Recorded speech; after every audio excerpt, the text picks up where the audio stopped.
नमस्कार दोस्तों, धार्मिक सच चैनल पे आप सभी का स्वागत है। दोस्तों, आज मैं बहुत खुश हूँ कि आज मैं एक ऐसा विषय आपके सामने लाने जा रहा हूँ जिसे सुनकर आपको खुशी होगी और जिनके घर में बेटी है उन्हें और ज्यादा खुशी होगी। अगर आप भी कृष्ण जी के भक्त हैं तो कमेंट में जय श्री कृष्णा जरूर लिखिए। आपके मन में भी ये सवाल जरूर आता होगा कि कहीं तो बेटी को घर की लक्ष्मी माना जाता है और कहीं ऐसे लोग भी मौजूद हैं जो एक बेटी को अपने ऊपर बोझ मानते हैं।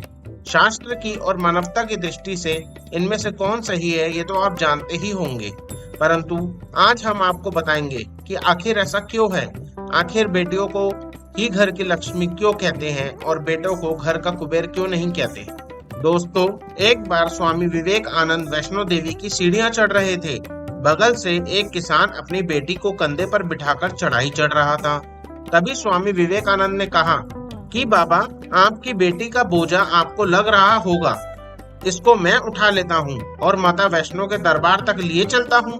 तब किसान ने स्वामी विवेकानंद से कहा कि बेटी कभी भी बाप के कंधे पर बोझ नहीं होती। बेटियां अगर बाप के कंधे पर हो तो वो हर बोझ को हल्का कर देती हैं। दोस्तों, अगर बेटे भाग्य से पैदा होते हैं तो बेटियां सौभाग्य से। बेटे अपने माँ बाप का नाम रोशन करते हैं, जो कि आजकल बहुत कम ही देखने को मिलता है।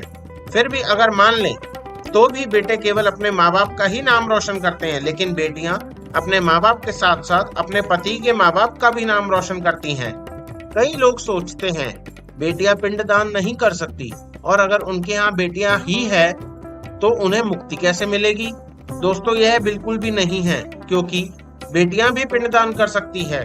धर्म शास्त्रों में ऐसी घटनाओं का उल्लेख है जहां बेटियों ने पिंडदान किया है।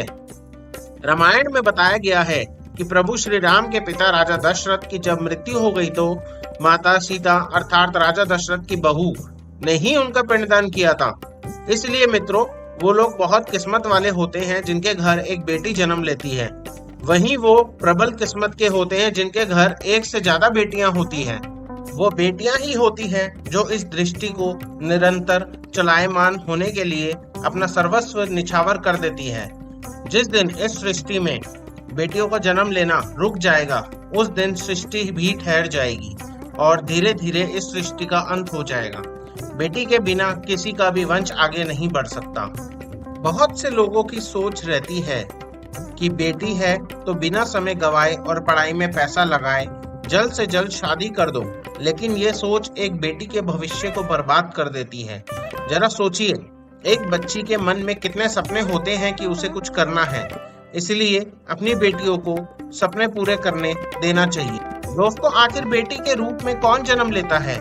गरुड़ पुराण में बताया गया है कि जब आत्मा को नया जन्म मिलता है तब आत्मा को उस शरीर के अनुसार व्यवहार में ढलकर अपने कर्म करने होते हैं।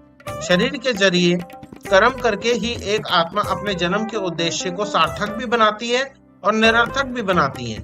यदि कोई पुरुष महिलाओं का आचरण करता है, स्वभाव में महिलाओं वाली आदतें ले आता है या वही काम करना चाहता है जो एक महिला को करना चाहिए, तो ऐसे पुरुषों की आत्मा अगले जन्म में स्त्री का शरीर धारण करती है। वहीं गरुड़ पुराण में ये बताया गया है, यदि कोई व्यक्ति मृत्यु के अंतिम क्षण में किसी स्त्री को याद करते हुए प्राण त्यागता है तो वो अगले जन्म में स्त्री के रूप में जन्म लेता है।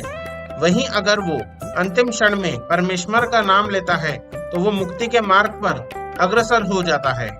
तो दोस्तों, आज की प्रस्तुति यहीं खत्म करते हैं और उम्मीद करते हैं आपको पसंद आई होगी, और पसंद आई हो तो ये वीडियो अपने जानने वालों को शेयर जरूर कीजिएगा और इतना शेयर करिए कि जिस घर में बेटी हो उस घर में बेटी को उसके सारे हक मिले जो एक बेटे को मिलते हैं। वीडियो को अंत तक देखने के लिए बहुत बहुत शुक्रिया।